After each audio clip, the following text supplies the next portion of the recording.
I'm a presidential candidate in the upcoming presidential elections in Liberia. You've issued stand statements backing the Liberian International Human Rights Commission on the extradition of a former police chief from Liberia to Sierra Leone. First off, what are the major concerns from your side? Liberia is a founding member of the United Nations.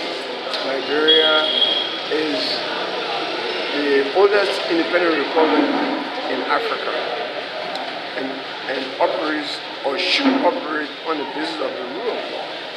That was what the founding fathers of this country wanted Liberia to be. A country that would be governed by law. A country that would protect human rights. We are the only country on earth called Liberia.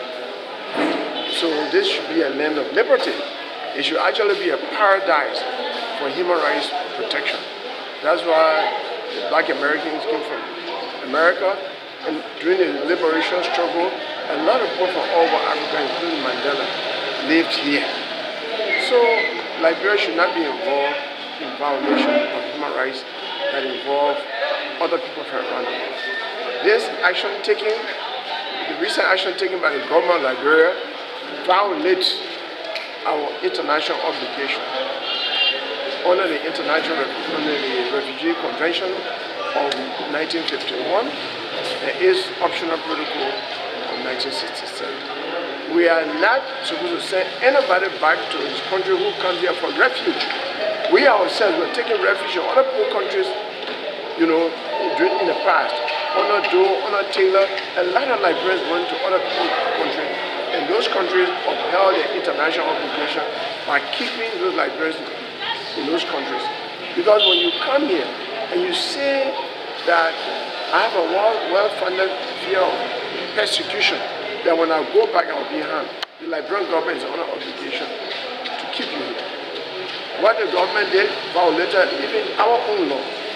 Under the criminal procedure law, you are supposed to have to extradite the president if there's an extradition treaty between the two countries. There's no extradition treaty between Liberia and Sierra Leone. The government in a press release said they are keeping to, agreements made between Sierra Leone, Liberia, and Guinea some 28 years ago. Violating the United Nations Charter, like you've put it. What consequences does this have to Liberia? Well, no, it's not good for our country because the United Nations can sanction Liberia. The United Nations can take other actions against Liberia.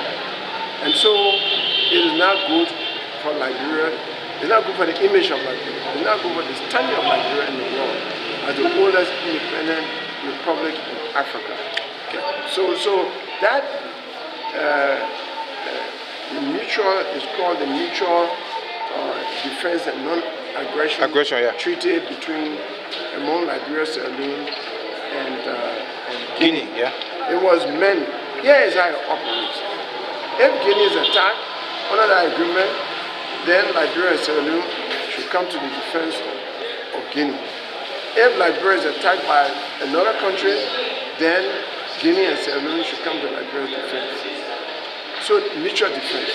And under that agreement, Guinea should not attack Liberia or Sierra Leone.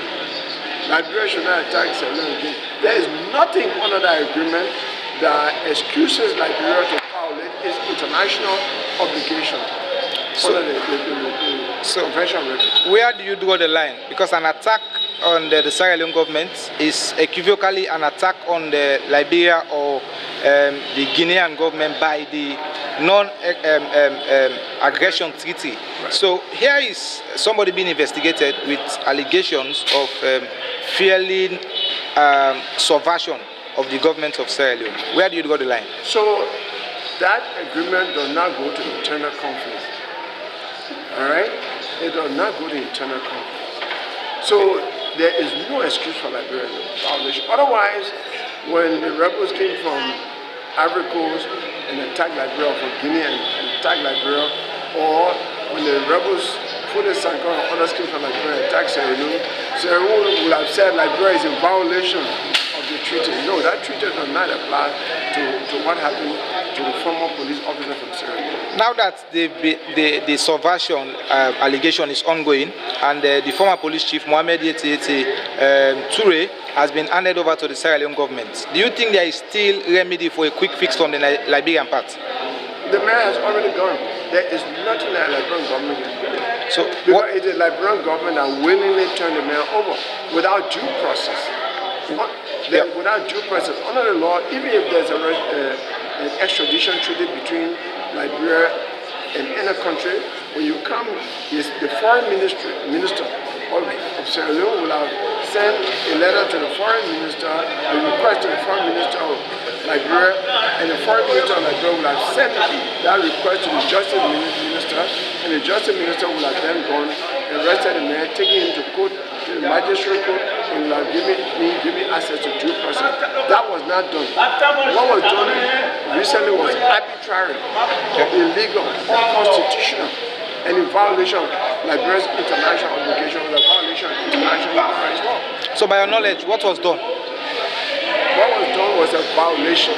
How was it done? Do you have idea? I heard I'm informed that the man was just taken and given to some soldiers from Sierra Leone, and they actually, handcuffed him and started humiliating him right in Nigeria, and they took him to Sierra Leone. We are worried whether the man will even survive in Sierra Leone. As a seasoned human rights activist, you are on record over the years for handing over the former war leader, Charles Taylor. What is the difference between Charles Taylor's case and the current arrest of the former... So Charles Taylor was indicted. In this case, the man was not even indicted. Charles Taylor was indicted by the special court in Sierra Leone. That indictment was sealed, and the president of South Africa, the president of Nigeria, other African leaders said, look, peace is important, let it not be trial now.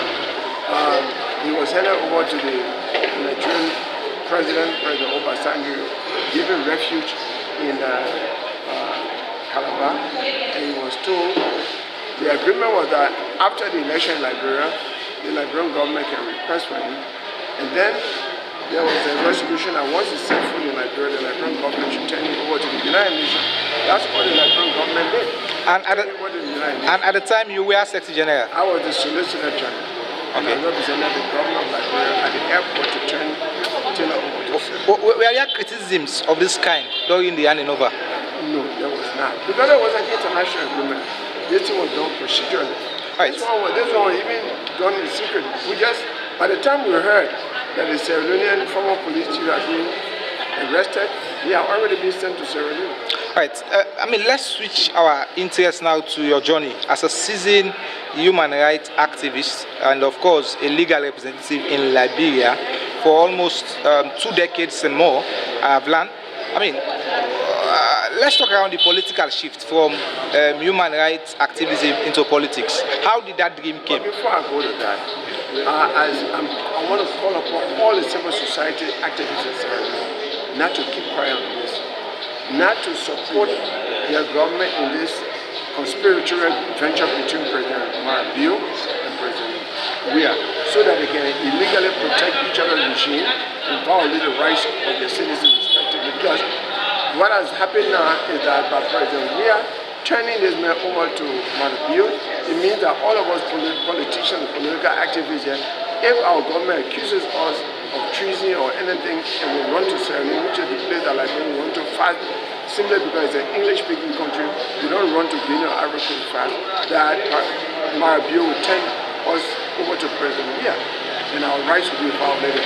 So this is a conspiracy against the people of the 2 minor regional countries, and I'm calling upon civil society activists in Sierra Leone not to remain quiet and to vigorously protect the right of the former police chief so that he can be accorded to the process.